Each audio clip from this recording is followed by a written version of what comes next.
Ito yung pinakamaganda kong chrysanthemum. Yan.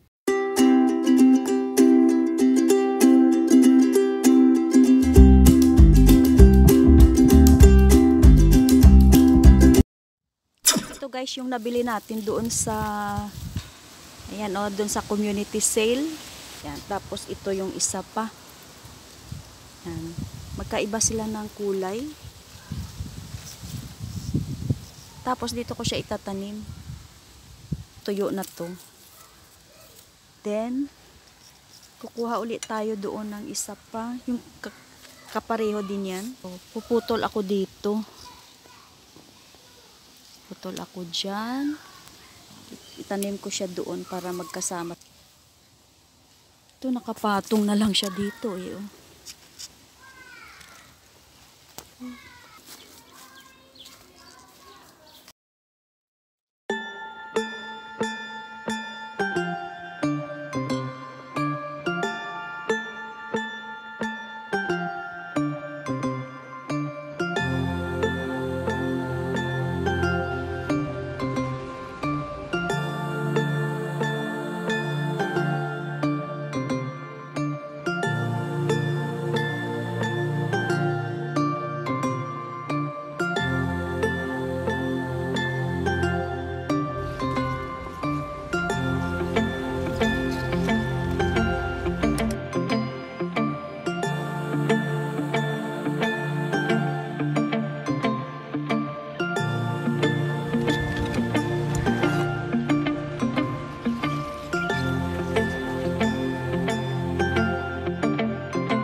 Guys, ito yung lupa na ginamit ko.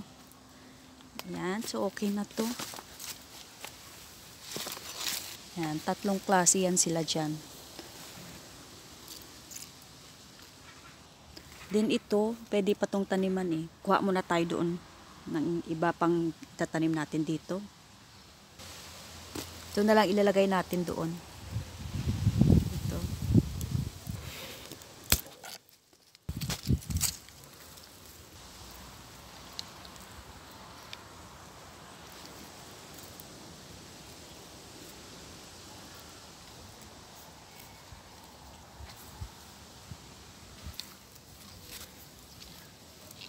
So ayan, syempre dito ko na lang tinanim sa tabi kasi nga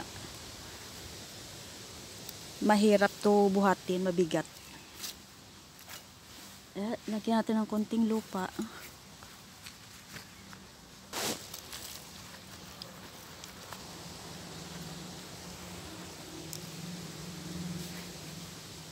Ayan, meron pa yan dito eh, sa likod. Pero hindi ko natataniman to. Ayan, sunod na naman natin yung iba pa doon.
So ito na guys, natapos na natin itanim. Ito yung mga halaman na binili natin doon sa garden shop. Yan, di ba? Ang ganda niya, oh.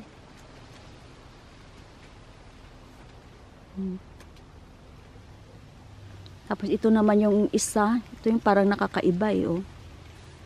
Yan. Kakaiba yung kanyang bulaklak. So may mga ganito pa akong mga, yun yung mga kapareho din ito. Yan, chrysanthemum yung pangalan. Yung pangalan dito, chrysanthemum. Kaya ipapakita ko muna sa inyo yung mga iba niya pang, yung iba ko pang bulaklak na mga ganito din. So ito guys, yung iba ko pang mga ganon din, yung itinanim natin. Yan.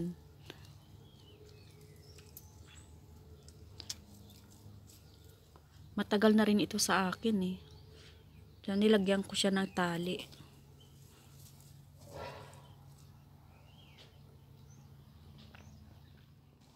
Ito naman guys yung isa pang kulay, oh.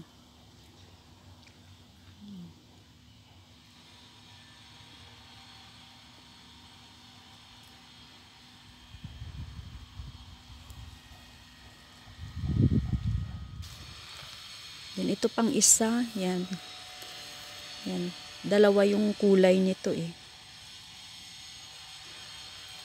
Dati may kulay white yan dito kaso namatay, so ito lang yung nabuhay. Yan. Kaya wala pa siya gaano bulaklak. Ito naman guys yung kulay yellow, oh. Yan, hindi pa sila lahat na mukagkag.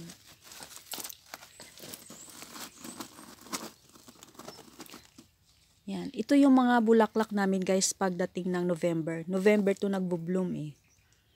Yan. Then, pag wala na siyang bulaklak, pinuputol ko na yan siya kasi tingnan mo, oh. May tumutubo na naman.